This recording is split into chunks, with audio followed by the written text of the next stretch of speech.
गिने-चुने और selected question ही मैं आपको बताऊँगा, पूरा और ज़्यादा एक्स्ट्रा नहीं बताऊँगा, ठीक है? जो मुझे इम्पोर्टेंट लग रहा है। देखो थोड़ा-सा वॉइस यानी आवाज़ थोड़ी कम आएगी क्योंकि ये जो वीडियो है वो नाइट में शूट की जा रही है। अब मैं आपको टाइम दिखा देता हूँ, 1:57 पर ये वीडियो शूट की जा रही है, इसलिए थोड़ा आवाज़ से आपको कॉम्प्रोमाइज़ करना पड़ेगा, ठीक है? ट्राई करना, सोच लेना, समझ में आ जाएगा। देखिए, यहाँ पर लिखा हुआ है past form of sell. Sell का पास्ट फॉर्म क्या होता है? बताइए। सेल का पास्ट फॉर्म क्या होता है बताओ? सोल्ड हो जाता है। ये आपको सारा याद होना चाहिए। चलिए, आगे देखिए क्लिफ। अच्छा बताओ क्लिफ का प्लूरल क्या होता है बताओ? देखो, क्लिफ का प्लूरल होता है क्लिफ्स, तो CLIFF, ठीक है? इसमें क्या होता है? VES नहीं आता, सिर्फ S आता है।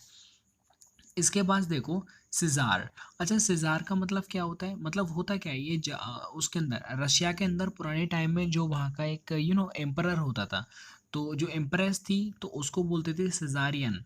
तो इसका जो फेमिनिन हो जाएगा वो हो जाएगा सिज़ारियन, मतलब CZARINE, सिज़ारियन, ठीक है? चलिए, अब हम बात कर लेते हैं आगे। जो इम्पोर्टेंट लग रहा है वही मैं हाइलाइट कर रहा हूँ। देखिए, आई शैल टेक रिवेंज यू, तो देखो ये आपको याद रखना है। रिवेंज के बाद ऑन आता है। रिवेंज ऑन का मतलब होता है किसी से बदला लेना, तो रिवेंज के बाद फिक्स है ये, इसमें कोई समझाने वाली बात नहीं है। आगे, Ram was with a serious crime. अब देखो याद रखो ये विद यूज हो रहा है। अब विद यूज किसके बाद होता है पता है आपको? चार्ज के बाद यूज होता है। चार्ज विद यानी Ram was charged with a serious crime, यानी राम को एक सीरियस क्राइम में क्या किया, उसके ऊपर चार्ज धारा लगाई गई है। तो चार्ज के बाद आता है विद, इसीलिए हम क्या करते हैं यहाँ पर चार्ज लगा सकते हैं। इनके बाद विद नहीं आता है, इसलिए हमने इनको सेलेक्ट नहीं किया। आगे देखो, the movement of the train was so that all the passengers slept very sleep.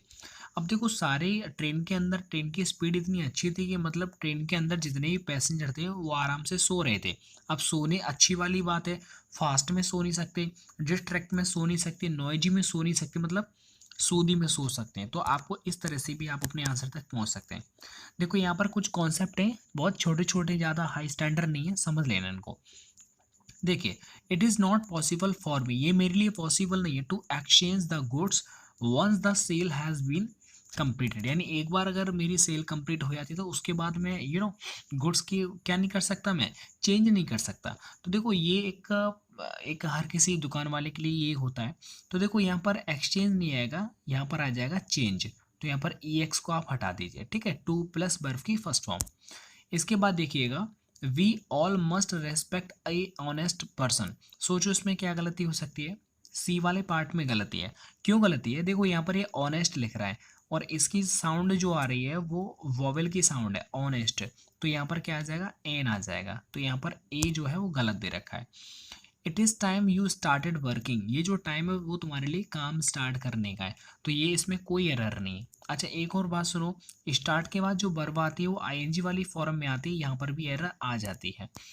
आगे देखिएगा, ये मैं आपको कमेंट में, अनलेस यू पे the rent regularly you can continue living here. तो देखो यहाँ पर ये आपके कमेंट बॉक्स में बताना इसका जवाब क्या होगा।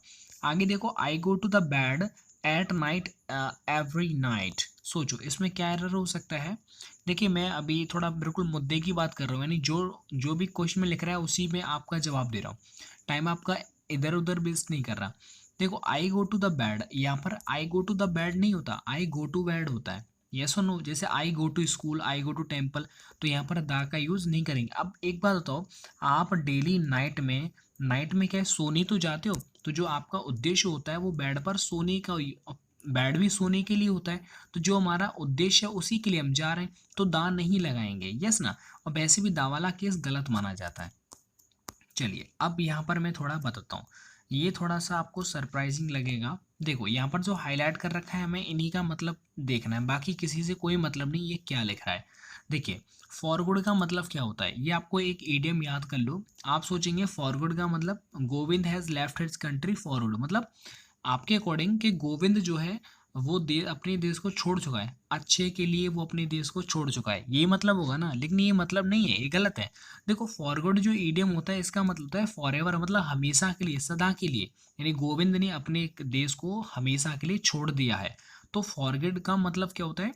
फॉरएवर होता है। इसका मतलब समझ रहे हैं आप मेरी बात को? तो फॉर गुड का मतलब फॉर एवर। आगे देखो वेंट बैक, आपको पता है गो बैक का मतलब क्या होता है, ये फर्स्ट फॉर्म है इसका गो बैक।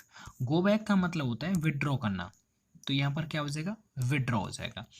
आगे देखो I met him after long time but he gave me the cold shoulder, यानी कि मैं उससे काफ़ी लंबे वक्त के बाद मिला था लेकिन उसने मुझे क्या कर दिया, इग्नोर कर दिया। मतलब कोल्ड शोल्डर का मतलब होता है ठंडा अपना ये जो कंधा है उसे देना, मतलब वही अच्छी तरह से गले ना मिलना, मतलब इग्नोर हो गया ना एक तरह से। हाँ ठीक है ठीक है।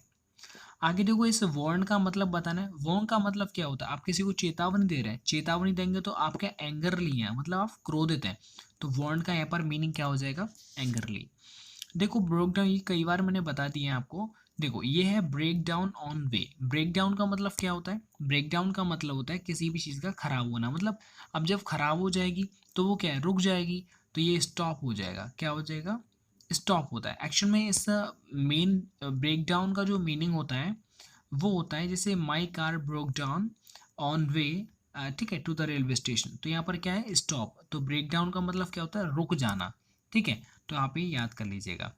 आगे देखिएगा यहाँ पर देखो he is as slow as a, तो देखो यहाँ पर क्या होता है, यहाँ पर बताया जा रहा है यानी आपकी कंपैरिजन किया जा रहा है किसी से, तो स्लो में क्या होता है स्नेल सबसे धीरे धीरे चलता है, जबकि टर्टल्स और ये सबसे इससे ज़्यादा तो स्नेल है, तो यहाँ पर स्लो का कंपैरिजन स्नेल से किया जा सकता है, इसलिए यहाँ पर स्नेल आ गया।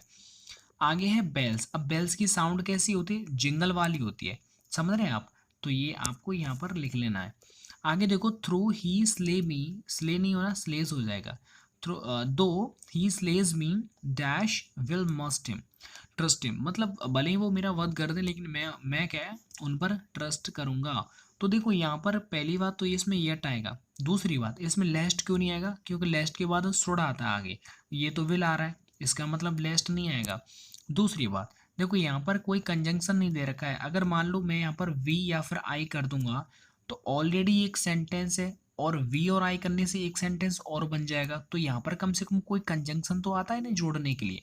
सर जी कैसे बताना, जैसे मैं आपसे बोलूं कि ही सैड मतलब उसने कहा, he said that I am going, तो देखो यार ही सैड अलग है, आई एम गोइंग दोनों को जोड़ा है दैट से, तो वही वाली बात है, यहाँ पर कोई कंजंक्शन नहीं है, इसलिए देखो लेस्ट वी आई नहीं आएगा, यहाँ पर आ जाएगा येट। आगे देखिए he is a boy dash red hair, मतलब वो जो लड़का है वो कैसा है अपने रेड कलर के हेयर के साथ में, तो बॉय विद रेड कलर, ठीक है। ये आपको याद करना है बूस्टेड। अच्छा बूस्टेड का ही बूस्टेड हिज कंप्लीमेंट यहाँ पर बताओ, तो ये आप याद रख लीजिएगा, देखो ये याद करने वाली, ठीक है।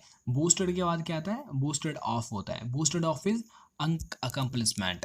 आगे देखो लीनियंट का आपको सरनाम बताना है। देखो लीनियंट का मतलब होता है भोला वाला, तो इसका मतलब क्या हो जाएगा सेम मीनिंग, मतलब मॉडरेट हो जाएगा, ठीक है।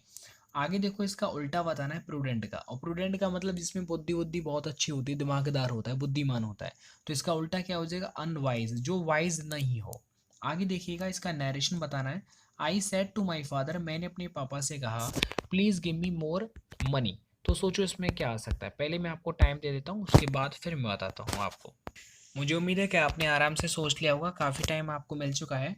तो देखिए ये आपको पता है डायरेक्ट से इनडायरेक्ट है, और मुझे पता है प्लीज़ लग रहा है, तो जब प्लीज़ लग रहा है तो रिक्वेस्टेड वाला आएगा, मतलब आस्क्ड वाला हटा दो यहाँ से, ख़त्म। इसके बाद आप थोड़ा सा ध्यान देंगे तो आपको समझ में पूरा का पूरा सिस्टम समझ में आ जाएगा।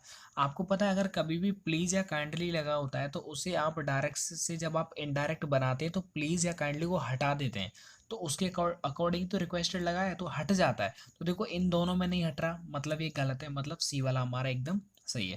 देखो इसमें ये गलत हो जाएगा क्योंकि प्लीज दे रखा है तो सेट टू चेंज होगा रिक्वेस्टेड में, तो इसमें आज डाला इसलिए गलत हो गया। प्लीज काइंडली हट जाता है तो उसकी जगह पर क्या आ जाता है टू आ जाता है, एक तरह से ऐसे बोल सकते हैं कि वो हट करके क्या आ जाता है टू आ जाता है, तो देखो इसमें तो नहीं हटा तो वो गलत हो जाएगा। आगे देखो इसमें वॉइस करना है फॉलोज द नॉर्म्स। अब आपको क्या करना है इसमें फॉलोज द नॉर्म्स, इसका आपको पैसे बनाना है, तो देखो एक्टिव पैसे इसका क्या हो जाएगा the norms should be followed, तो ये आपको थोड़ा याद रखना है, एक्टिव पैसे पे जब आप एक बार देख लेंगे तो आपको पूरा समझ में आ जाएगा। आगे देखो एंटायर, अच्छा एंटायर का बेस्ट एक्सप्रेशन बताना है मतलब सेम, तो एंटायर का क्या हो जाएगा होल हो जाएगा, तो दोस्तों देखो, बहुत कम टाइम के अंदर मैंने आपको कम से कम 3 से 4 प्रैक्टिस सेट यहाँ पर करवा दिए हैं। एक्चुअली मुझे मॉर्निंग में इतना जल्दी टाइम नहीं मिल पाएगा, कल बिज़ी रहूँगा, तो इसलिए इवनिंग में आपको वीडियोज़ मिलेंगी। तो मैंने सोचा कि आपका टाइम वेस्ट नहीं हो, एग्ज़ाम आ रहा है, तो इस एग्ज़ाम को देखते हुए मैंने स्टेटली अभी के अभी नाइट में आपको वीडियो दे रहा हूँ। तो प्लीज़ इस वीडियो को अच्छी तरह से आप मेहनत देखिए, जितना मैं मेहनत आपके साथ कर रहा हूँ, उस उतनी मेहनत आप अपने साथ भी करिएगा। आप अपने साथ करेंगे तो आपकी डैम श्योर आपका जो एग्ज़ाम है वो बहुत अच्छा जाएगा। उम्मीद करता हूँ आप अच्छे से पढ़ रहे होंगे, पढ़ाई में मन लग रहा होगा। और देखो दोस्तों, अगर पढ़ाई में मन नहीं लग रहा है तो आप उसे लगा लो, क्योंकि इसे मेरे साथ पढ़ाई करते रहें। मैं आपकी पूरी उम्मीद करता हूँ कि आपका एग्ज़ाम बहुत अच्छा जाएगा। हेल्पफुल साबित रहेंगे ये वीडियो, तो प्लीज़ इस वीडियो को आप एक लाइक तो ज़रूर दे दीजिएगा। नेक्स्ट वीडियो में, तब तक के लिए जय हिंद, जय भारत।